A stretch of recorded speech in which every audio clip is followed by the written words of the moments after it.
मैं तो बुजुर्गों की रूहों को बयान सुनाने आया हूं, आप भी सुन लें तो अच्छा है।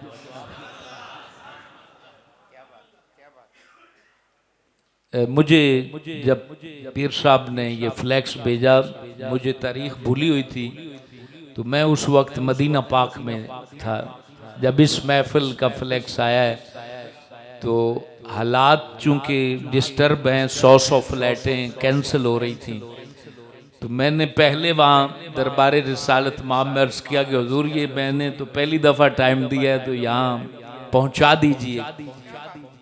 और यकीन जाने उस रात में चूंकि हमारी फ़्लाइट भी वाया दुबई थी और उधर से हालात ज़्यादा ख़राब थे उस रात के, और हमें नहीं समझ आ रही थी कि हम पहुँचेंगे नहीं, तो यकीन जाने आधा घंटा पहले हम लाहौर एयरपोर्ट पर पहुँच गए।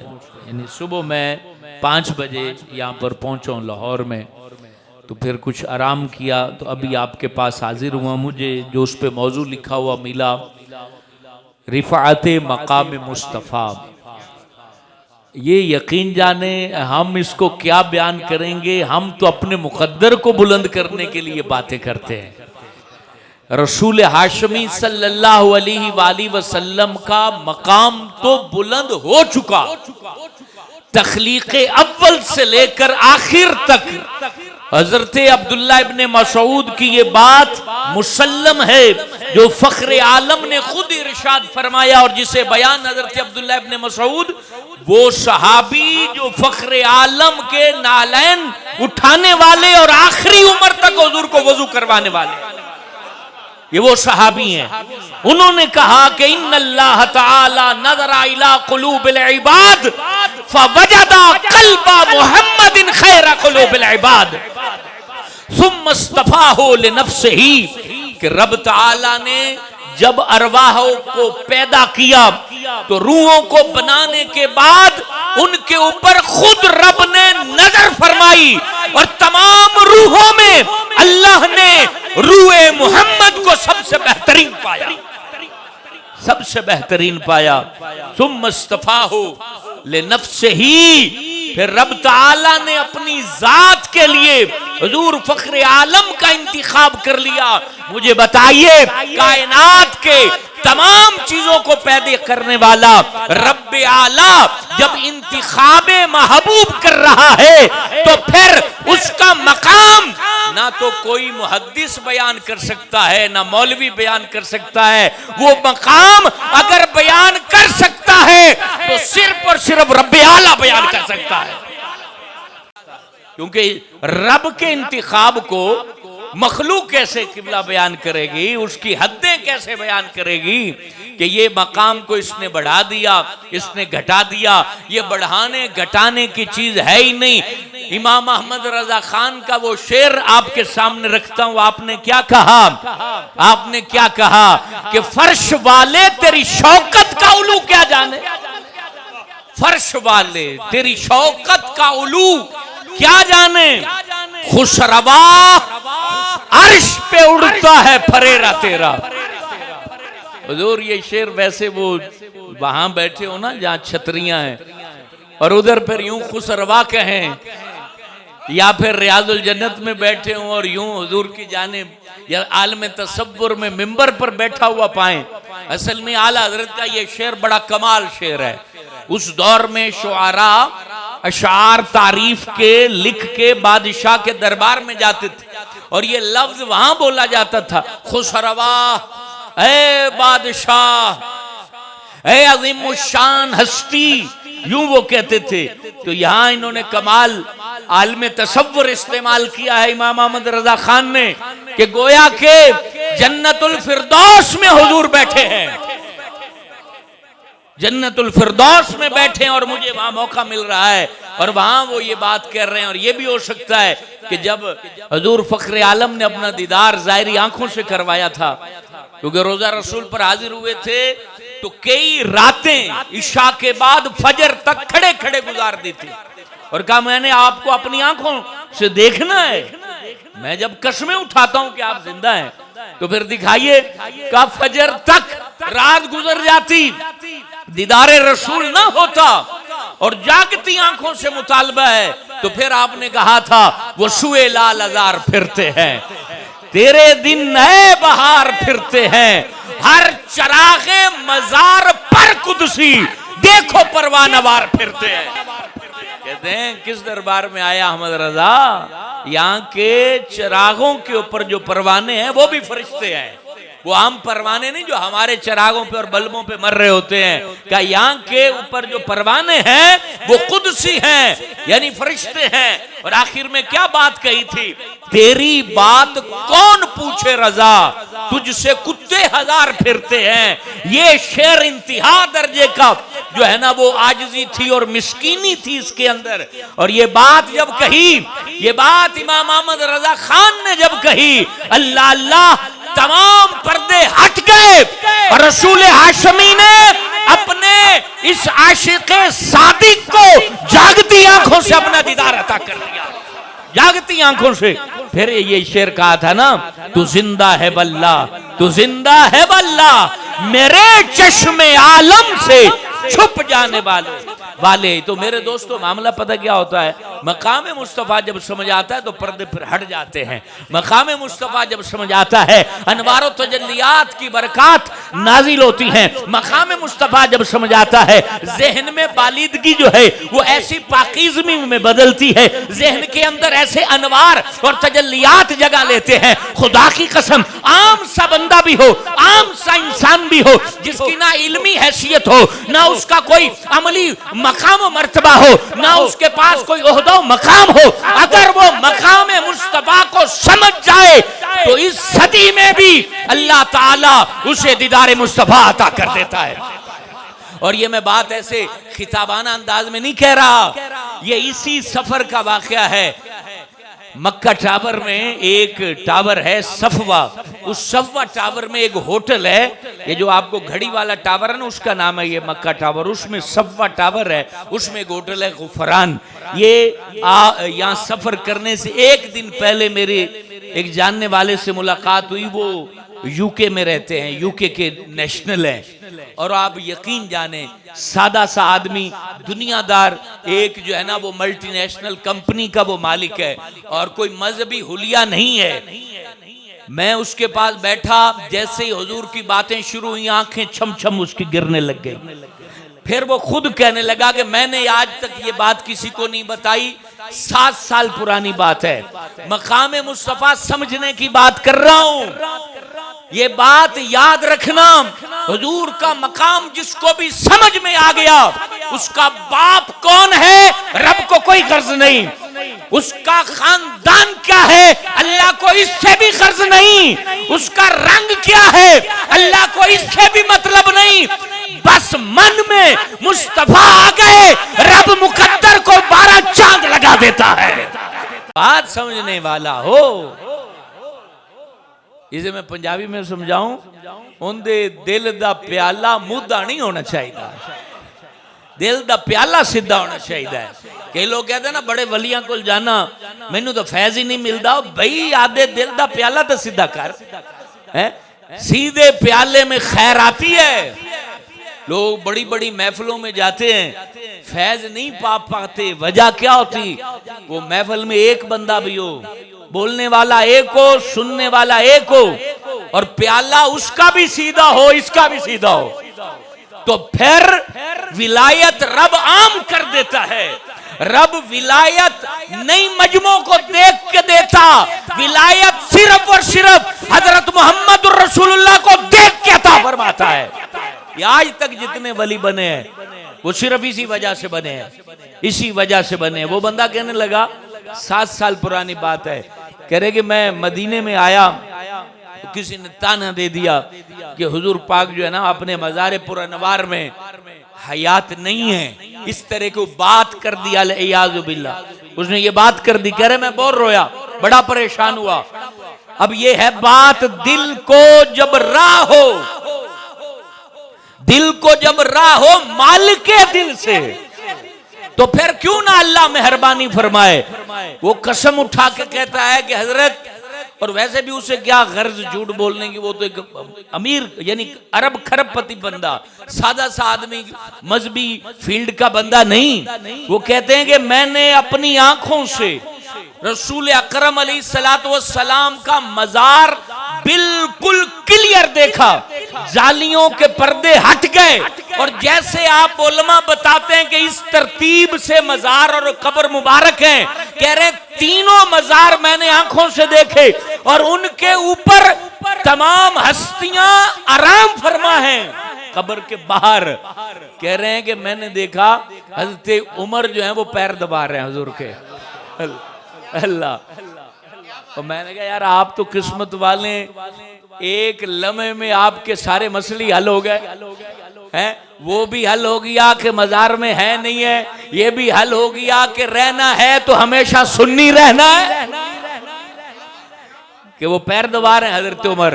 कह रहे हैं कि साथ तीसरी कब्र मैंने देखी, जमील खान उनका नाम है, कह रहे तीसरी हजरत अबू बकर सिद्दीक के जो बीच की कब्र है, कह रहे मैंने कहा ये हिल नहीं रहे हैं। दिल में ख्याल आया कि ये सीधे लेटे हैं और ये हिल नहीं रहे हैं। कह रहे हैं कि अभी ख्याल आया था हजरत अबू बकर सिद्दीक में जुम्बिश हो गई। क्यों? तो मामला मेरे दोस्तों ये है कि हमने मकामे मुस्तफा को सुनना नहीं समझना है, हमने महसूस करना है। हमने हुजूर ताजदारे कायनात का इश्क महसूस करना है। किसी सूफी से पूछा गया मोहब्बत क्या होती है, कहा मियां मोहब्बत बोलने का नाम नहीं, महसूस करने का नाम है। का कमली रमली मां ने मौलवियां को पूछ के मोहब्बत की थी है? कमली रमली मां, उसे अपने बेटे की फजीलत किसी मौलाना ने बताई है? वो रातों को जागती है, वो अपने सीने को निचोड़ देती है उसके ऊपर, वो अपनी जवानी तबाह हाल कर देती है। कहा मां को पता हो कि मैंने इस टाइम मरना है, तो वो मरने से पहले बच्चों का खाना पकाएगी, वो कोई और फिक्र नहीं करेगी। तो कहा कि ये क्या बात है, उस मां को जो अनपढ़ है, जो मजदूरी करती है, वो अपने कपड़ों का भी ख्याल नहीं कर पाती, बच्चों के लिए तड़पती है, बच्चों के लिए भिलकती है, वजह क्या है? कहा ये मोहब्बत है, और ये तुम्हारे अंदर करोड़ गुना मुस्तफा करीम के हक में नजर आनी चाहिए। महफिलों का इंतजार न रहे मोहब्बत करने वालों को। हजरत वैसे करनी कौन सी महफिलों का इंतजार करते थे? जंगलों में मोहब्बत की है, जानवर चराते हुए मोहब्बत की, और मोहब्बत और मकामे मुस्तफा को जब समझ लिया तो फिर जिस रियाजुल जन्नत की आज टिकट लगती है, आप धक्के खा खा के वहां पहुंचते हैं, किसी को मौका नहीं मिलता, वही रियाजुल जन्नत थी, वही मिंबर रसूल था। और हुजूर फखरे आलम अपनी चादर को करन की जानिब सीना करके हटा रहे थे, और सहाबा पूछ रहे थे महबूब ये चादर हटाना कैसा है, ये आपका इस अंदाज से बेकरारी दिखाना कैसा है? आप फरमाते इधर से इश्क की खुशबू आ रही है, मेरे उवैस की मोहब्बत की लहरें आ रही हैं, ये मकाम मुस्तफा है। मेरे दोस्तों, मैंने शुरू में एक बात कही, उसको भी मुकम्मल करता चाहूं और बुखारी शरीफ के साथ उसको जोड़ दूं। मैंने कहा किसी मौलाना और मोहम्मद अशफाक के बयान करने से मकाम मुस्तफा वाजे नहीं होता, मकाम मुस्तफा वाजे हो चुका जब हुजूर पाक जाने आलम का कोई जो है बयान करने वाला मुबल्लिग नहीं था। मकाम मुस्तफा उस वक्त अल्लाह गैरों की जबान से बयान करवा रहा था, उस वक्त भी मकाम मुस्तफा वाजे था। हुजूर फखरे आलम का मकाम रब ताला ने मखलूक को पैदा करने से पहले वाजे कर दिया। हर शख्स हुजूर से मोहब्बत करता है, और जो सादतमंद है वो कभी नबी पाक का दर नहीं छोड़ सकता।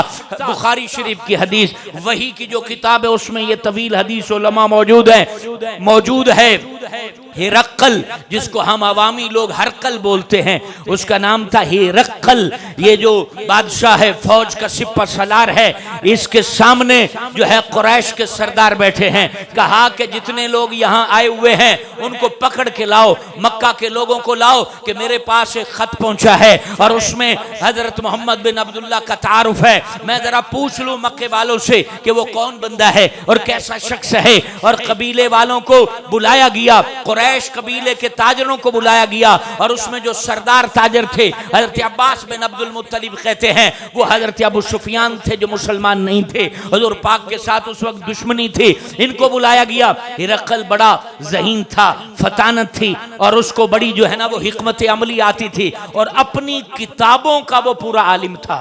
यानी वो सिपा सलार भी था और अपनी किताबों का आलिम भी था। उसने कहा, अबू सुफियान आगे मेरे सामने इसको बिठाओ। हिकमत और सरदारी इसको कहते हैं। वो चाहे दुश्मन थे लेकिन सरदारी का पैमाना था। हमारे यहाँ तो नोटों पर सरदार बिक जाते हैं और वोटों के ऊपर बड़े बड़े जनाब फन्ने कहाँ बिक जाते हैं और वो इंसाफ का कलाकमा करते हैं। कि सामने बैठो, सामने बिठाया और तमाम कुरैशी ताजरों को पीछे सफ में बिठा दिया। हिकमत देखें, क्या मैं सवाल करूंगा, अबू सुफियान जवाब देगा और तुमने पीछे रह के सिर्फ गर्दन हिलानी है कि झूठ बोला है कि सच बोला है।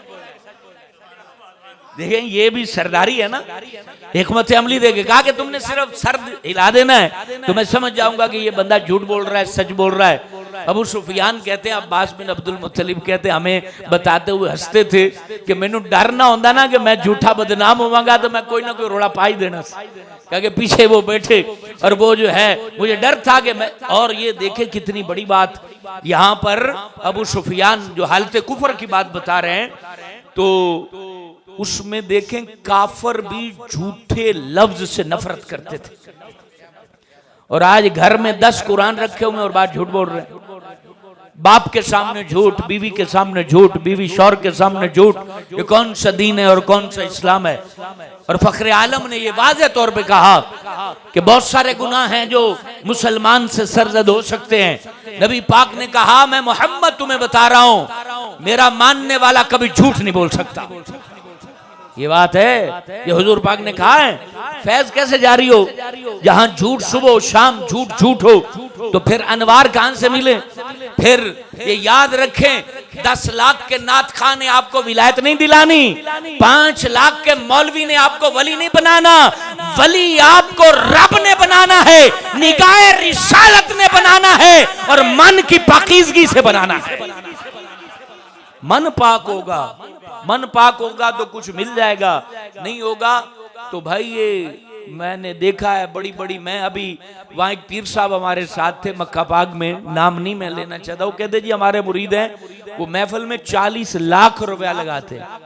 तो मैंने कहा आपके इलाके के मदरसे में रोटी भी नहीं होगी, जहाँ कुरान पढ़ा जाता है रोटी नहीं होती, उसको 2 मन देने के लिए भी उस्तादों को 4 दफा धक्के खाने पड़ते हैं। जहाँ हुजूर की विरासत है। मुझे बताएं, एक शाह साहब से बात भी कह रहे जी हमारे यहाँ लड़ाई हो गई है कि मेले पे महफिल करें या हम दूसरा लफ्ज या मस्जिद नहीं बोलना है, वो हम बुरी बातें करें। तो हम हैं शाह सैयद और हमारा झगड़ा हल नहीं हो रहा। मैंने कहा आसान है, अब सारे बैठ जाएं और सारे बैठ के एक दूसरे से सवाल करें, इमाम हुसैन की गर्दन किस वजह से कटी है। सैयदों के बाप की गर्दन कटी किस वजह से है। अली अकबर की जवानी करबला के अंदर जमीने करबला को रंगीन कर गई, किस वजह से? क्या तुम्हारी रंगबाजियों की वजह से नहीं, सिर्फ और सिर्फ कुरान की वजह से, मोहम्मद रसूल के फरमान की वजह से सब कुछ लुटा दिया। अगर यही सब कुछ होना था, मेले जमेले होने थे, महफिलों को ताने पड़ने थे, तो फिर यजीद की हुकूमत चलती रहती। यही तो फर्क था और ये फर्क वाज़ेह नहीं किया जा रहा। ये याद रखें, जो औलिया कामिलीन की अरवाएं हैं वो तुम्हारे ईमान पर गवाह होनी चाहिए, ना कि तुम्हारे फिस्क व फजूर पे गवाह हो। कितनी सख्त गवाही होगी, अदालत लगी हो सुप्रीम कोर्ट के सामने अगर आपके इलाके का वली चला जाए और वली कह दे कि मैंने अपनी आंखों के सामने इसको ये गलती करते देखा है, मुझे बताएं फिर आप वहां पर शर्मिंदा कितने होंगे। और जो वली की कब्र पर वली के सामने उसके फ्यूज और बरकत को मानते हुए वो गुनाह कर रहा है, खता कर रहा है, तो किसको गवाह बना रहा है। तो ये चीजें, ये असल दीन है कि उनकी वफात के बाद औलाद को जो इज्जत उनके अमल की वजह से मिली है, ये बात हक है। ये तफसीरों में लिखा सूरह कहफ की तफसीर में कि हजरत मूसा और हजरत खिजर ने जो दीवार खड़ी की थी, जिन बच्चों का खजाना था वहां, उनका 100वीं पुश्त में बाप नेक था। 100वीं पुश्त में दादा पर दादा नहीं, अगर 100वीं पुश्त का बाप नेक हो तो 2 नबी उनकी दीवार खड़ी करते हैं। तो जिनका दादा नेक हो तो उन पे रब कितना इनाम करता होगा। तो ये अमल का नतीजा है। तो अमल के नतीजे में अगर खैर मिल रही हो, रहमत मिल रही हो, तो ज़बान पे कुरान होना लाजिम है, दिल के अंदर इश्क होना लाजिम है, आंखों में नमी होना लाजिम है, और करबला को याद करना लाजिम है कि हुजूर हम वहां तो नहीं थे कि तलवार आपके लिए उठा सकते, लेकिन अपने नफ्स की बुरी ख्वाहिश को तो काट सकते हैं। नफ्स की बुरी ख्वाहिश को। तो अबू सुफियान से जैसे ही सवाल हुआ कि बताइए जरा आप, पहला सवाल है जिस बंदे ने ऐलान नबूवत आपके यहाँ किया है उसका खानदान कैसा है, खानदान उसका कैसा है। अबू सुफियान कहने लगे कसम उठा के कहता हूं तमाम खानदानों में अफजल उसका खानदान है, तमाम खानदानों में आला उसका खानदान है। दूसरा सवाल उसने किया क्या उसके बाप दादा में किसी शख्स ने जो है करीब करीब में कोई ऐलान नबूवत किया है, क्या उनके बाप दादा में किसी ने, बड़े साहिब फजीलत हैं लेकिन उन्होंने ऐलान नबूवत नहीं किया है, जैसे हजरत अब्दुल मुत्तलिब हैं और उनकी औलादें हैं और उनके बाप दादा हैं, क्या उन्होंने ऐलान नबूवत नहीं किया। हजरत इस्माइल के बाद इन्होंने ही ऐलान नबूवत किया है। का तीसरा सवाल तुमसे ये है क्या उनके करीब करीब कोई बादशाह गुजरा है, बादशाह कोई गुजरा है। का नहीं बादशाह उन क्या कोई भी नहीं है। का चौथा सवाल तुमसे ये है उन्होंने जब ऐलान नबूवत किया है उनको मानने वाले गरीब थे या अमीर थे। कहा कि उनको मानने वाले। अब ये मकाम मुस्तफा कहां बयान हो रहा है, कैसर के दरबार में, कैसर के दरबार में, जहां कोई महफिल के लिए पंडाल भी लगाया नहीं गया, किसी नात खां की फीस भी नहीं भरी गई, किसी मौलवी को भी 10 लाख नहीं भेजा गया। अल्लाह अल्लाह, और मकाम मुस्तफा बयान हो रहा है, और बयान वो कर रहा है जो हुजूर के खिलाफ तलवार उठा रहा है। और ये सुलह हुदैबिया के बाद का वाक़या है। अबू सुफियान बदर में मौजूद, ओद में मौजूद, खंदक में मौजूद, जंगें लड़के अब सुलह करके उसके बाद मकाम मुस्तफा बयान हो रहा है। कहा कि भाई मानने वाले उनके गरीब हैं या अमीर हैं। कहा गरीब लोग हैं। कहा अच्छा ये बताइए तादाद में ज्यादती हो रही है या कमी हो रही है। और भाई बड़े मशहूर खतीब होते हैं, गुम हो जाते हैं, बड़े मशहूर लोग होते हैं। ये मुझे पीर साहब बता रहे थे माशाल्लाह, बुजुर्ग यहाँ 300 साल से, 300 साल में 14 सदियां बाद अगर हुजूर का मानने वाला आए और 3 सदियों उसका नाम बाकी रहे तो बताएं हजरत मोहम्मद का नाम कब तक रहेगा।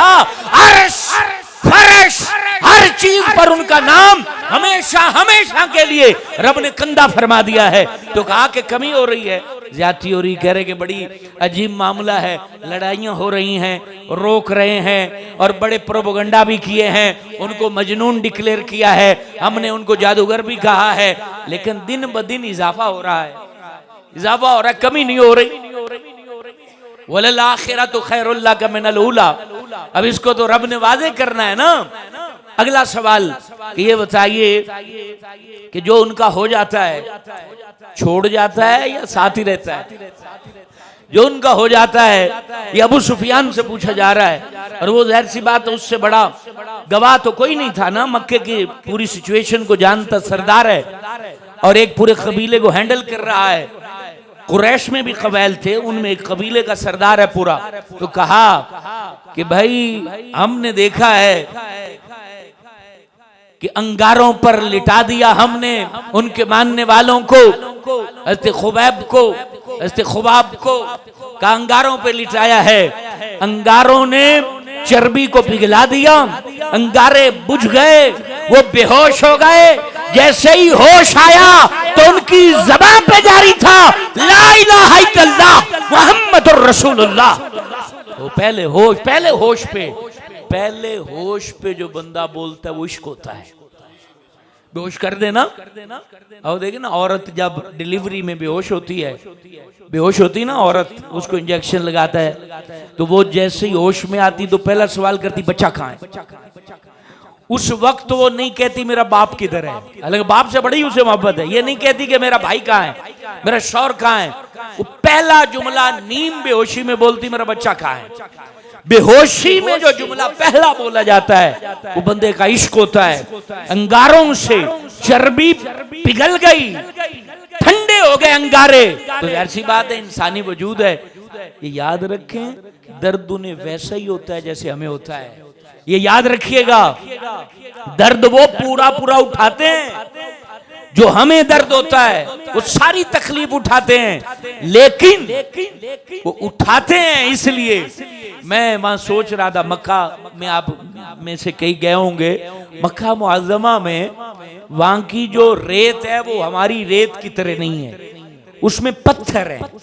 उसमें यकीन जाने जूते में एक पत्थर आ जाए तो 4 कदम चला नहीं जाता।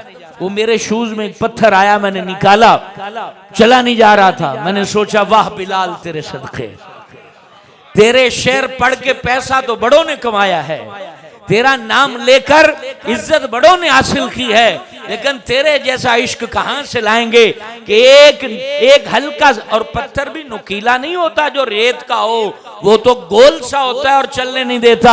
उनको तो नुकीले पत्थरों पर लिटाया जाता, उनकी गर्दन में रस्सा डाला जाता, सीने पे पत्थर रखा जाता।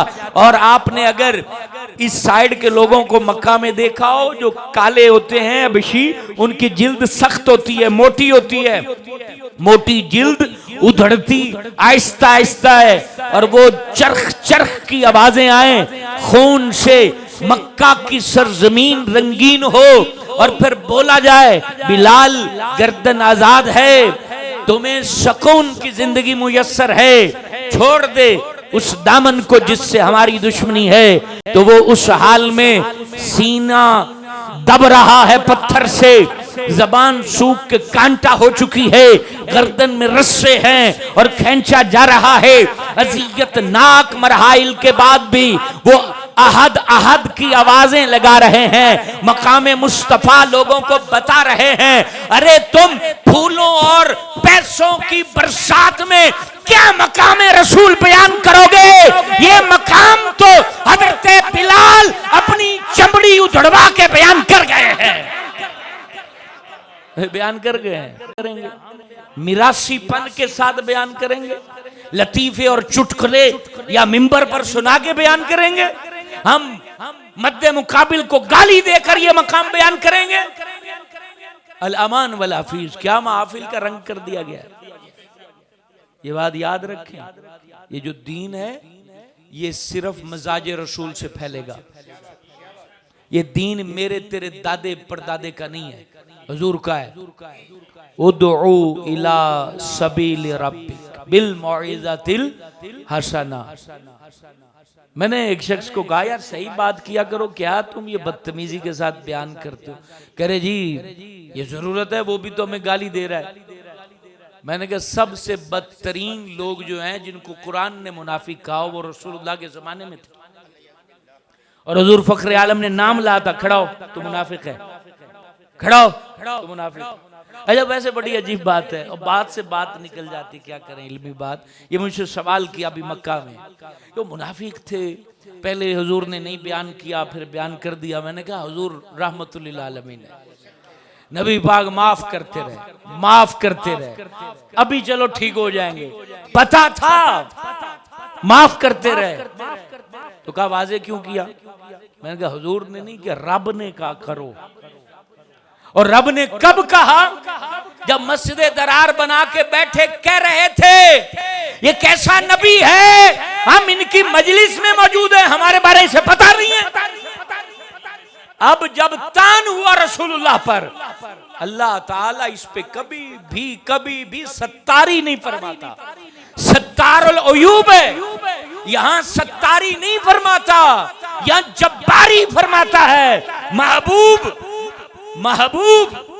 बताओ इनको खड़ा करो, खड़ा किया, तू भी मुनाफिक है। तू तो कहा कि फिर जो है अब्दुल्ला बिन उबई बिन सलूल के जनाजे में क्यों गए, कब्र में क्यों रखा? मैंने कहा ये भी आपको बता देता हूँ। कहा इसलिए गए, उसका बेटा जो था साहबी रसूल था। अच्छा किस्मत के क्या कहने, अबू आमर फासिक मदीने का सरदार, बेटा हंजला गसीलुल मलाइका, अब्दुल्ला बिन उबई मुनाफिक, बेटा हजरत अब्दुल्ला साहबी रसूल। मैं कहा हक अदा किया, गए। और दूसरी वजह ये थी, यहाँ रब क़यामत तक बताना चाह रहा था कि अगर कोई शख्स दिल में रसूलुल्लाह के मकाम के नक्श रखता हो, नफरत रखता हो, मुनाफिकत रखता हो, काबिल गौर बात है, तवज्जो से सुनिएगा। और ये बड़े लोग बातें करते हैं कि अगर इनके पास इख्तियार होता तो फिर अल्लाह क्यों मना करता। ये सुन लें, हुजूर फखरे आलम उसकी कब्र में उतरे, अपना जुब्बा और कुर्ता भी अता किया, उसके बावजूद अल्लाह ने सूरह मुनाफिकून जो है वो नाजिल फरमाई और कहा महबूब हमने इसको नहीं बख्शा, आप 70 दफा भी तौबा करें इसके लिए, हमने नहीं बख्शा। ये वजह क्या है? अरे लोगों, यहाँ रब वाजे कर रहा है कि जो दिल में रसूलुल्लाह की नफरत रखेगा, अल्लाह फरमाता है महबूब तू भी कहेगा तो मैं उसको नहीं बख्शूंगा। यहाँ हुजूर का मकाम है, यहाँ हुजूर का मकाम है, हुजूर का। नबी पाक ने तो किसी को कहा ही नहीं अल्लाह इसको जन्नत में डाल दे, किसी को नहीं कहा है, बल्कि पक्के काफरों के बारे में परेशान रहते थे। अल्लाह ने कहा महबूब तेरा काम से पहुंचा देना और टेंशन फ्री हो जा, अब ये जाने और मेरा काम जाने। तो वहां अबू सुफियान से अगला सवाल हुआ कि बताइए कि वो बंदा जिसने ये नबूवत का दावा किया है, झूठ कभी बोला? का कभी झूठ नहीं बोला उसने। हम काफिर हैं, उसको नहीं मानते हैं, लेकिन दो बातों की पक्की गवाही देते हैं कि वो पक्के सच्चे इंसान हैं और अमानतदार हैं। हमने तो हिजरत की रात देखा है कि वो अमानतें हमारे सुपुर्द करके गए हैं, इतना अमीन बंदा है। अगला सवाल उसने कमाल सवाल किया, कब बातें क्या करता है? अल्लाह अल्लाह, बातें क्या करता है? कब बातें वो ये करता है एक रब के हो जाओ, बातें वो ये करता है कि रिश्ते ना तोड़े करो। हुजूर पाक की अव्वलीन सिफत, ये काबिल तवज्जो है मेरे दोस्तों। हज़रत खदीजातुल कुबरा ने भी जो पहली वही के बाद हुजूर की खूबी बयान की थी वो यही थी कि वो आप तो रिश्तों को जोड़ते हैं, गरीबों के काम आते हैं। और अबू सुफियान ने जो बात कही, कहा कि वो हमें कहते हैं रिश्ते तोड़े ना करें।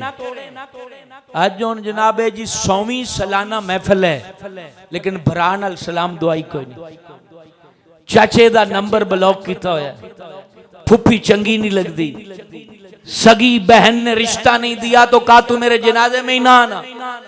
और कई ऐसे हैं कि बहन ने विरासत मांग ली तो कहा कि हमारे घर ना आना। मांगा तो क्या मांगा? रब का दिया हुआ हक मांगा, रब का दिया हुआ। रब ने उसको हक दिया था कि तेरे बाप की विरासत के 2 हिस्से तेरे भाई को मिलेंगे, 1 हिस्सा तुझे मिलेगा। ये अल्लाह ने हक दिया और रब का दिया हुआ हक वो अल्लाह की बंदी झिझकते डरते, और मांगती भी बहनें कब हैं? जब उसका शौहर बीमार हो जाए, उसको कोई कैंसर खुदा न खास्ता हो जाए तो वो डरते डरते आती हैं। अपनी भाभी को कहती हैं कि भाई को कहना हमारा भी कोई चीज हमारा ख्याल रखा करे। अल्लाह 25 एकड़ जमीन एक हाजी साहब खा गए और जनाब डकार भी नहीं लिया। और हयादारी ऐसी है कि ऐसी भैणा गरु पानी नहीं पींदे, और जनाब हयादारी ऐसी रोटी नहीं भैणा गरु खांदे। खाओ रोटी, मना नहीं अल्लाह ने किया। हजूर फखरे आलम अपनी शहजादी के घर से दावत खाते थे, वो मना नहीं, विरासत हड़प करना मना है। पूरियां कर देती ना, बड़ी बेशर्म हो गई है, बड़ी बेवफा हो गई है। तुसी मौलवियां ते 50 लाख उड़ा दो, विरासत माफ नहीं। जितने मर्जी प्रोग्राम कर लो, विरासत हड़प है। और ये अब्बा मरदा भी आंदा, पटवारी ले आंदे, अब्बे दे अंगूठे लवा दे, अंगूठे ला दे, दियां बाद परेशान कर सन, अदालत दे धक्के लवा सन। कैसी अजीब जिंदगी है, उस दुनिया के पीछे मरे जा रहा है। मैं हुजूर शेखुल इस्लाम का जुमला कोड करना चाहता हूं। चिश्तियों की महफिल है तो ताजदारे चिश्तिया हजरत बाबा फरीदुल हक वद्दीन मसऊद गन शकर रहमतुल्लाह ताला अलैह ज़ुहदुल अंबिया मिंबर पर तशरीफ फरमा है। और ये जुमला कहते बेहोश हो गए, मिंबर पे बैठे और ये जुमला कहा, लोगों उस दुनिया की खातिर लड़ रहे हो जो नबी के लिए बनाई गई, और नबी छोड़ के चले गए, नबी इस दुनिया को छोड़ के चले गए, तुम कब तक रहोगे। और ये बात हकीकत है। यहाँ बड़े बड़े पहलवान आए और हमने उनके कफन की आखिरी बंद बांधी। यहाँ बड़े बड़े जर्री आए और हमने उनकी जबानों को गुंग होता देखा। यहाँ बड़े बड़े हसीन आए, हमने उनका हुस्न मट्टी में मिलता देखा। यहाँ बड़े बड़े पहलवान आए, हमने उनकी हड्डियों का करचूमर देखा। यहाँ बड़े बड़े जनाब नामवर आए, उनके नाम मिट गए। शहंशाह आए, उनके ताजो तख्त मलिया मेट हो गए। यहाँ पर बड़े पावरफुल लोग आए, उनकी ज़ईफी को, उनकी कमजोरी को लोगों ने ताना बना दिया। यहाँ पर बड़ी जुर्रत वालों की जुर्रत मिटी, बड़ी ताकत वालों की ताकत मिटी, नौजवानों की जवानी मिटी। यहाँ शाहों की शाही मिटी, यहाँ कब्रें मिट गई। यहाँ पर रौंद दिए गए बड़े बड़े नामवर लोगों को इस जमाने ने, इस दुनिया ने। यहाँ सुबह का निकलता सूरज शाम तक न जाने कितने जनाजों को देखता है। ये गवाह है लोगों के ऐसे ऐसे जनाजों पर कि जिनके सामने जमाना हाथ बांध के खड़ा होता था, आज उनके जनाजे में 10 बंदे जा रहे होते हैं। बड़े बड़े शाहों की कब्रों के नाम बाकी नहीं है, तख्तियां मिट गई, उनकी कब्रें खत्म हो गई। अरे बंदे आ मकाम रसूल को समझ जा, हुजूर की मोहब्बत में गिरफ्तार हो जा, अपने वजूद को हुजूर का गुलाम बना ले। नबी पाक की तालीम के हर लफ्ज को रगे जान से अजीज जान अपनी धड़कनों में हुजूर को बसा ले, अपनी खून की रवानी में हुजूर ताजदारे कायनात के इश्क को बसा ले। अपनी रातों को पाक कर, अपने दिनों को पाक कर, अपनी जवानी को फिदा कर, अपने आप को हुजूर का दीवाना कर दे। खुदा की कसम ये जमीन पे तमाम लोग मिट सकते हैं, अगर नहीं मिट सकता तो हुजूर का दीवाना नहीं मिट सकता। मेरे पास असल में वक्त थोड़ा है, वैसे तो 40 मिनट में बयान करता हूँ, 40 मिनट हो गए।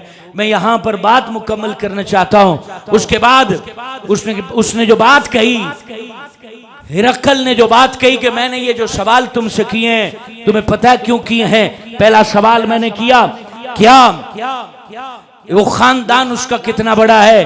तो तुमने कहा कि खानदान उसका बहुत आला है। तो बड़ी प्यारा जवाब दिया। कहा मैंने सवाल इसलिए किया है, कमजोर खानदान वाला इज्जत के लिए भी बहुत कुछ कर जाता है, इज्जत के लिए। कई लोग जो है वो किसी और खानदान के होते हैं और बाद में अपने आप को गलत मंसूब कर जाते हैं। क्या दूसरा सवाल मैंने किया कि उसके बाप दादा में किसी ने दावा किया हो? ऐसा भी कुछ भी नहीं है, नबूवत का दावा किया हो। तो मैंने सवाल इसलिए किया कि बाज दफा इंसान अपने बाप दादा से मरगूब होके भी वो बात कर देता है, वो कह जाता है बात।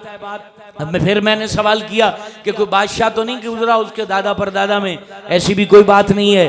तो मैंने इसलिए सवाल किया कि हो सकता है कि वो बादशाही को लौटाना चाहता हो, तो अपने फॉलोअर बढ़ा के बाद में जो है वो बादशाह बनना चाहता हो, ऐसी भी कोई सूरत नहीं। फिर मैंने पूछा झूठा तो नहीं है? तुमने कहा कि वो सच्चा है। तो फिर मुझे समझ आई कि बंदों के मामले में वो सच्चा है, तो रब के मामले में कितना सच्चा होगा। फिर मैंने तुमसे पूछा कि फॉलोअर उसके गरीब हैं कि अमीर हैं? तुमने कहा कि पहले पहले तो सारे ही गरीब करीब आए हैं। तो कहा कि ये नबियों की सिफत है, नबियों की सिफत है, उनके पहले दीवाने गरीब ही बनते हैं। ए गरीबो तुम्हें मुबारक हो, तुम्हें मुबारक हो। और मस्जिदों की महफिल में भी गरीब आते हैं, यहाँ छांटी होती है? और मैं अमूमन तरगीब देता हूँ, ये तो चूंकि आलिमों की महफिल थी तो मस्जिद में ही होनी थी। मैं कहता हूँ कि मस्जिदों में महफिल क्या करो, नहीं जी लोग नहीं आते, तो मैं कहा छांटी हो जाएगी है। यार दे यार बेली बैठनगे भावे 4 बैठनगे और फिर पाक बैठनगे वजू करके बैठनगे है, तो वो कमाल नहीं है अल्लाह के घर में। अल्लाह के हबीब की बात अल्लाह के घर में। वो जी डेरे ते लोग बड़े आ जाते हैं, देखो भी खाई डेरे आला जनाब लंगर बड़ा खवावेगा। अल्लाह मुझे बता, अगर डेरे आला 100 देगा चढ़ावेगा तो फिर जिसके सारे डेरे हैं वो कितना अता करेगा। तो आ तो सही, करीब तो आ।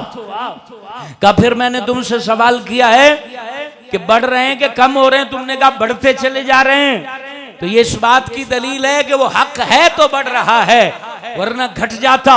तुमने जितनी जंगें लड़ी हैं वो खत्म हो जाते, बढ़ रहे हैं। फिर मैंने तुमसे ये पूछा है कि छोड़ तो कोई नहीं जाता, तो कहा बड़ी अजियतें दी हैं उन्होंने नहीं छोड़ा है। तो फिर ये कैसे हम मान लें कि वो सच्चे नहीं हैं, कुछ तो लज्जत देते हैं। और वो बात मैं बीच में छोड़ गया था ना कि हजरत बिलाल को जब सोचा कितनी तकलीफ दे मामले में भी वो याद रख रहे हैं, तो फिर मुझे समझ आई ओ मियाँ ये कुछ भी नहीं है जिस चेहरे को वो देख चुके, जिस चेहराए जाना को वो देख चुके, वहां तो एक एक टुकड़ा काट दिया जाता तो एहसास नहीं होना था, क्योंकि आंखों में नूर मुस्तफा था, हुजूर का दीदार था। और ये सूरह यूसुफ इसकी तशरीह करती है, जहां हजरत यूसुफ को देखने वाले की उंगली कटे और उसे इदराक ना हो। दीदारे यूसुफ से अगर उंगली का कटना महसूस ना हो तो दीदारे मुस्तफा क्या क्या नूर दिखाएगा। असल में वो मारते थे, वो हुजूर को देखते थे, और फिर वो कितनी खूब होती थी।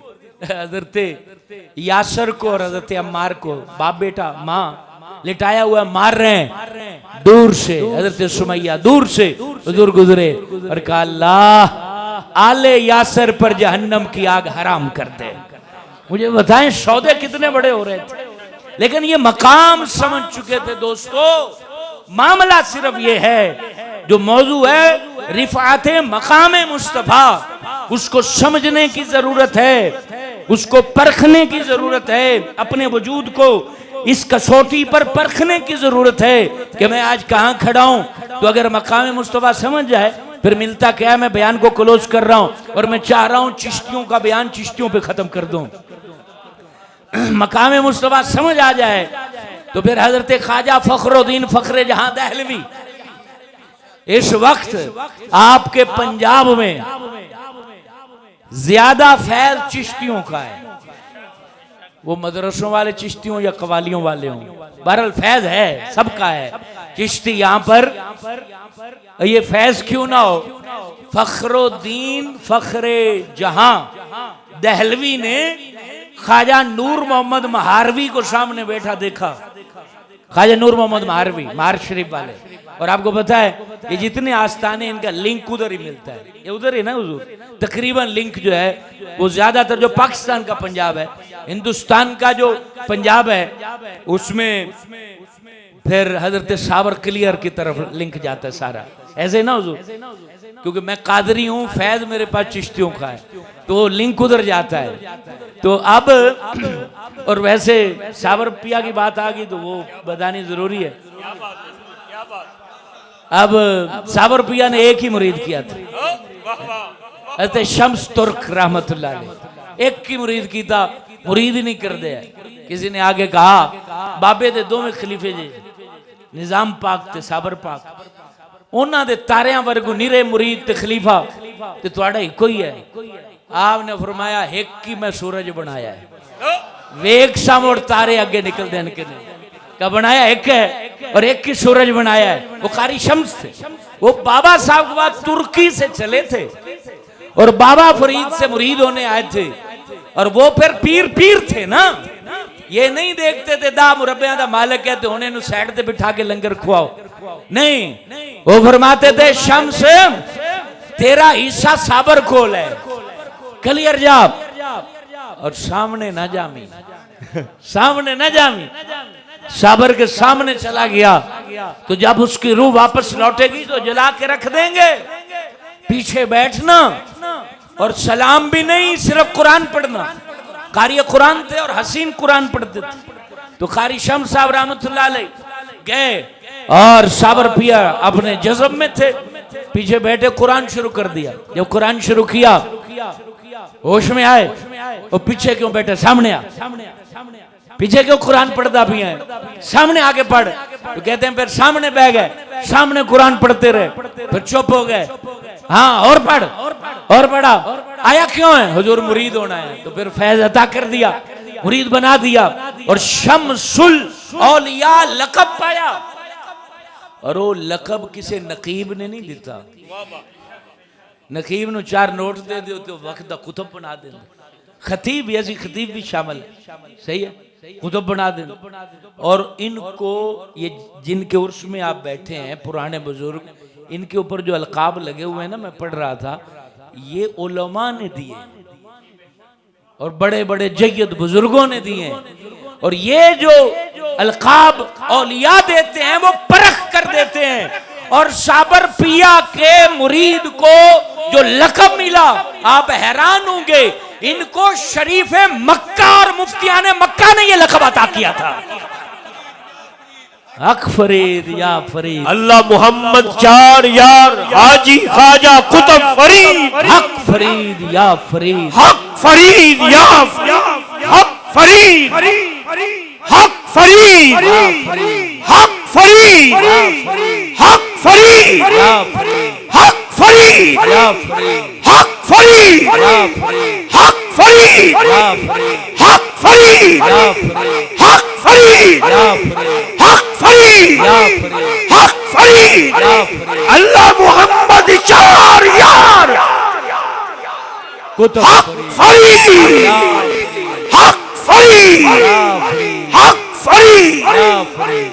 हज़रत नूर मोहम्मद मारवी सामने बैठे तो आप फरमान लगे, ओ मेरा पंजाबी भरा, तू तो सारा पंजाब ही ले गया। मेरा पंजाबी भरा तो सारा ही पंजाब ले गया। उनके मुरीद हैं पीर पठान, समझ आ गई। और इसी तरीके से ये सारा सिलसिला आगे सियाल शरीफ पीर पठान के मुरीद है। और सियाल शरीफ वालों के जो मुरीद हैं गोलड़ा शरीफ वाले मुरीद हैं। तो ये सारा जो आपको एरिया चिश्तियों का मिलता है, ये फिर इधर फखरे जहां और नूर मोहम्मद मारवी मुरीद हैं हजरत फखरे जहां देहलवी की। जो बात बता रहा हूं मकामे मुस्तफा समझ आए तो फिर यूं इज्जत मिलती है। किसी हासद ने तवाइफ को पैसे दे के भेजा कि जुमा पढ़ा के हजरत साहब निकलेंगे। पता चला आलिम थे। उन्होंने जी सूफी थे, आलम दा की चक्कर है। ये आलिम थे हजरत फखरे जहां देहलवी। जुमा पढ़ाया जामा मस्जिद दिल्ली में, बाहर निकले, अब मुरीद हैं, खलीफे साथ हैं। वो औरत सामने खड़ी थी, उसने पता इल्जाम कैसे लगाया, बड़े इल्मी तरीके से। दूर से आवाज दी, बाबा जी राती पैसे नकली दे के गए जे। अब वो तवाइफ हो, वो जिस्म फरोश हो और वो जामे मस्जिद के सामने। आप ये अंदाजा लगाएं सिचुएशन को। लेकिन जिनको मकाम रसूल समझ आ जाए तो फिर उसका मकाम कोई घटा नहीं सकता है। तो चिश्तियों के सरदार हज़रत फखरे जहां देहलवी पीछे निगाह दौड़ाई, जैसे ही सर मुड़ के पीछे देखा, चंद कदम पीछे हटे, अपना हाथ उसके सर पे रखा। मेरी बेटी अगर नकली है तो असी असली दे देने। हाय हाय हाय हाय हाय, कोई गाली नहीं, कोई तकलीफ दे बात नहीं। कहा मेरी बेटी अगर पैसे नकली हैं तो मैं असली दे देना। और पुत्र पैसे दे नू, पैसों की गठड़ी असली पैसों की दे दी। इल्जाम लगाने वाले को नवाज दिया और साथ में जिस्म फरोश को बेटी कहा। हाय हाय, ये दीन था हुजूर। हम पता नहीं कौन लोगों को मानने वाले गालियों से दीन फैला रहे हैं। ये है इल्जाम लगाने वाली औरत। और पता है उलमा ने लिखा फखरे जहां देहलवी जैसे ही हाथ सर पे गया और लफ्ज बेटी निकला, उसका पूरा वजूद कांप रहा था।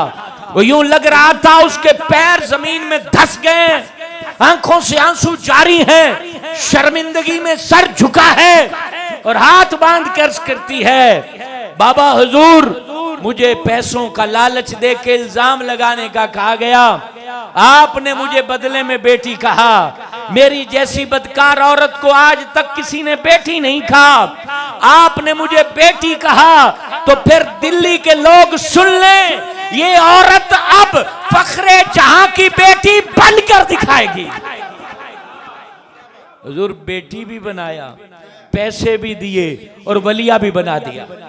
उसने फिर अपना जो अड्डा था उसको कुरान मजीद के हिफ्ज का मदरसा बना दिया, हिफ्ज का मदरसा बना दिया। तो मेरे दोस्तों, अजीज साथियों, ये जितने सिलसिले औलिया के हैं, नूर के सिलसिले हैं, बरकात के सिलसिले हैं, ये सिराते मुस्तकीम है जो आयत पड़ी थी। अब उधर तो मैं अभी गया ही नहीं, उधर वक्त ही नहीं मिला, तो यहाँ पर चलो रुक जाते हैं और इतनी बात कह के बात खत्म करना चाहता हूँ। असल में मैं थका हुआ भी हूँ, सफर मुसलसल था। इहदिनस सिरातल मुस्तकीम, अब्दुल्ला इब्ने अब्बास ने इसकी तफसीर की है कि वजू करवाया रब ने, कहा भी तेरे कपड़े भी पाक हों ते तेरा बदन भी पाक हुए। वजू करके उन खड़ा हो जा, हाथ चुक के कायनात दियां सरदारियां में सुट देती हैं, उन अल्लाह अकबर कह, हाथ बंद सिर झुका, जेड़ी तो है देखना है बड़े तकब्बुर नाल मारना है लोगां नु, सीना भी झुका, झुक जा, उनके सुबहानक अल्लाहुम्मा व बिहम्दिक व तबारक अस्मुक व तआला जद्दुक व ला इलाहा गैरुक, तारीफें कर। फिर अभी काम नहीं खत्म हुआ, फिर कह अल्हम्दुलिल्लाह रब्बिल आलमीन अर्रहमानिर रहीम मालिक यौमिद्दीन इय्याका नअबुदु व इय्याका नस्तईन। ये तू मेरे साथ जब पूरा अटैच हो जा, फिर मांग मेरे को इहदिनस सिरातल मुस्तकीम, कि मुझे सीधी राह अता कर।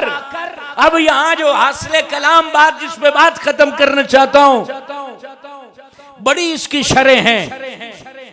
हज़रत अब्दुल्लाह इब्ने अब्बास मुफस्सिर कुरान फरमाते हैं, इतने एहतमाम से मंगवाई तो एक चीज मंगवाई, मसले कितने होते हैं, घाटे पड़ गए आलू के, मसले मसाइल हो गए, लेकिन नमाज में मंगना है तो सिर्फ एक गल मंगनी है, सिराते मुस्तकीम दे दे। ये कोई इतनी इंपॉर्टेंट चीज है कि इतने एहतमाम से मंगवाई जा रही है और हर रकत में मंगवाई जा रही है, बल्कि कह दिया फातिहा नहीं पढ़ोगे नमाज ही नहीं है। इतने एहतमाम से, इतनी जरूरी फर्ज, नफल, वितर, सुन्नत हर जगह मांगी जा रही है। आखिर चीज क्या है जो मांगी जा रही है? अब्दुल्लाह इब्ने अब्बास कहते हैं, लोगों खुश हो जाओ। वो कहते हैं ये जो सिराते मुस्तकीम मांगी जा रही है, ये कोई और चीज नहीं, ज़ाते मुस्तफा है, ये ज़ाते मुस्तफा है। अच्छा, मांगनी है और मिलनी कैसी है? का सिरातल लदीना अनअमता, अल्लाह कहा कि जैसे इनाम वाले चले हैं ना, यानी जात को पाया है, और वैसे करनी ने दूर रह के भी इनके ख्याल में गुम रहे, वैसे तुमने पाना है, इन्हीं के ख्याल में रहना है, यही सिराते मुस्तकीम है। ये दिल में आ गए, वाया मदीना सीधा जन्नत, वाया मदीना सीधा जन्नत। तो ये मेरे दोस्तों मकाम रिसालत मआब सल्लल्लाहु अलैहि वसल्लम, उसकी रिफ़ायतों का क्या कहना कि रब ने रूहों को बनाने के बाद पहला एहतमाम ही इनके मकाम का किया है, उसके बाद बाकी सारा कुछ हुआ है। तो हमें हुज़ूर अलैहिस्सलाम से सच्ची पुख्ता मोहब्बत करनी है और हुज़ूर की उम्मतियों से प्यार करना है। देखें, जो शख्स किबला हजरत साहब हैं, अगर आपको इनसे मोहब्बत है ना, तो इनकी औलाद आपको बड़ी अच्छी लगेगी, यह हकीकत बात है। तो हुजूर सल्लल्लाहु अलैहि वसल्लम से मोहब्बत की दलील है कि आपको उनका उम्मती अच्छा लगेगा। बड़ी मोहब्बत है हुजूर को, इतनी मोहब्बत, इतनी मोहब्बत, रोए जा रहे हैं, रोए जा रहे हैं, रोए जा रहे हैं। जिब्रील आके अर्ज करते हैं, रब फरमा रहा है महबूब क्यों रो रहा है? तो जिब्रील से कोई बात नहीं की, कहा मेरा रब जानता है, तेनू मैं की दस, रब जानता है। फिर गए अर्श का सफर दोबारा किया, वापस आए, महबूब रब कह रहा है अद्दे उम्मती किताब नहीं खुलेगी जन्नत नहीं खुलेगी, सौदा कर लो, बाकी अद्दियां मैं पूछ लवांगा कि नहीं मैं नहीं ये सौदा करना, मुझे शफात चाहिए कि अगर तू अपने फैसलों पर, तेरे फैसले अटल हैं और कोई जहन्नम में जाएंगे भी, तेरे फैसलों को तो कोई नहीं बदलने वाला, अगर वो मुबरम में हकीकी फैसला है, मुअल्लक नहीं है, तो वो तो उलमा इसको समझ गए, तो मकसद वो तो नहीं बदलना। लेकिन मैं तो अपने उम्मती को बर्दाश्त नहीं करूंगा कि हमेशा रहे, निकालूंगा, मुझे शफाअत दीजिए। वाला सौबा युअती का रब्बु का फतरदा की तफसीर में हजरत अली कलाम करते हुए फरमाते हैं, फखरे आलम ने जब ये आयत पढ़ी, हम सामने बैठे हुए थे और इस आयत को पढ़ के हुजूर ने कहा, रब की इज्जत की कसम है, जब तक एक एक उम्मती जन्नत में चला ना जाए मैं मोहम्मद राजी नहीं हूंगा। मेरे दोस्तों, उम्मतियों से प्यार किया करो, गरीबों का ख्याल रखा करो। फखरे जहां देहलवी को बादशाह ने खाने पे बुलाया, खाना खाया, बाहर आए, कहने लगे इनकी कज़ा है कि हुण किसी गरीब घरी जाइए, वहां भी हम जाएंगे, गरीबों के यहां भी जाते। इनका एक मुरीद था, कई दिन नजर नहीं आया, दवाई के पैसे भेजे के बीमार है, फिर खुद चल के गए मुरीद गरीब के पास, कहने लगे बेटा हाथ बन के माफी मंगना कि मैं लेट हो गया। ये इस्लाम है। आप देखा करें आसपास कोई बंदा आपको 10 दिन नजर ही नहीं आया तो खबर तो लें कि बीमार तो नहीं है, कहीं उसे कोई आपने 200 का इंजेक्शन ही ले दें वो ठीक हो जाएगा, एक वक्त की दवाई ले दें वो ठीक हो जाएगा। कभी अच्छा खाना पकाएं और अपनी अम्मा की कोठड़ी में चले जाएं, पुत्रा दे बजाय उन्होंने को जाके चमची नाल उन्होंने खाना खिला, खुदा की कसम ये विलायत है। कभी अपने बुढ़े प्यो नू सामने बिठा, उनके गोए वाले पैर धो, उनके ते वट्टा मार, उन्होंने जनाब तेल लगा, गर्म पानी नाल उनके हाथ पैर धो, उनके नाखून कट, उनके जनाब उनके नाखूनों की सफाई कर, ये तू आदे दिल की सफाई करेगा। अज बुढ़े लोग बड़े परेशान है, पुत्र टाइम ही नहीं देंदे, कोल ही नहीं आंदे, गल ही नहीं करते, उन्हां दियां बेवकूफियां इन्हां नूं, क्योंकि बुढ़े हो गए, गल उन्हां नूं समझ घट आंदी, कहंदे ने अब्बा चुप कर जा, उन्होंने चुप विच ही मार दिता, उन्होंने चुप होण तो पहले ही तू चुप करा दिता, उनके जनाब ठोड़ी बनन तो पहले ही तो बंद कर दिता, तेरे को टाइम ही कोनी अब्बे आस्ते। हुजूर ताजदारे कायनात फरमाते हैं, रो कर काश आज मेरी माँ जिंदा होती और मैं नमाज पढ़ा रहा होता या पढ़ रहा होता या पढ़ा रहा होता। हुजूर फखरे आलम का ये खासा है, उम्मती नफल छोड़ देगा, फर्ज पूरे करेगा, फर्ज भी छोड़ देगा अगर जान जा रही हो। ये फिर मसाइल की तफसील है, 3-4 इसलिए बता दे, बाद लोग फिर कह देते हैं मसला तंज सी तो हजरत साहब बयान करके। बहरहाल हुजूर जाने आलम कहते हैं, मुझे हुजरे से आवाज आती और मैं लपक कर माँ की तरफ जाता, मैं नमाज छोड़ देता और उनके पास जाता। तेरी माँ आवाजें दे दे के रात को भूखी सो जाती है, तेरे पास टाइम नहीं, तेरे घर में एक लप आटा नहीं कि प्यो नू रोटी बना सके। वड्डे होके वड्डा आंदा छोटा देवे, छोटी नो आंदी है तीजी नो देवे। अल्लाह अल्लाह रुला दिता, तड़पा दिता, हुण रोला पाना है कि 4 देगा मेरियां ते 4 ओंदियां। ओ बाबे नू तो एक चावलां दी प्लेट मुयसर ना आई। कैसी जिंदगी है यार, ये कैसी बेवफाई है कि जिनके लिए जवानी लुटा दी, मर गए जिनकी खातिर, जिनके लिए धक्के सहे। अगर वही औलाद यूं रुख मोड़ ले तो क्या जिंदगी है, क्या वफा है। मरने के बाद तू अगर बगैर कफन पे भी दफना देगा तो अल्लाह को गर्ज नहीं है, गर्ज नहीं है। जिंदगी में उसके कपड़े फटे होते हैं, औलाद सूट नहीं ले देती। मैंने देखा है पुत्र आदे लथे हुए कपड़े प्यो नू देंदे, महंगाई हो गई है तुसी ऐ पा लो, अब प्यो दे लथे हुए तू पा ना। उसने तो जिंदगी में जूते नए नहीं लिए, तुझे नए नए जूते अपनी हस्बे तौफीक लेके देता रहा। बेकरार रो के जो बाप दुआ करता है ना, यकीन जाने, और उसने कितनी दफा की है।